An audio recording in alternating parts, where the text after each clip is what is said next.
Doles are like other large pack canines and are hypercarnivores, meaning their diet consists of over 70% meat.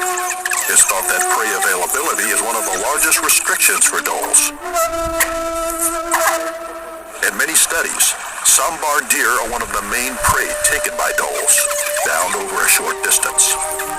It's another unbearably hot day in Tadoba. The sambar deer makes a splash into a pack of waiting Indian wild dogs have spotted the hapless sambar. Yet the sambar gives its all to make one last attempt to escape those deadly jaws.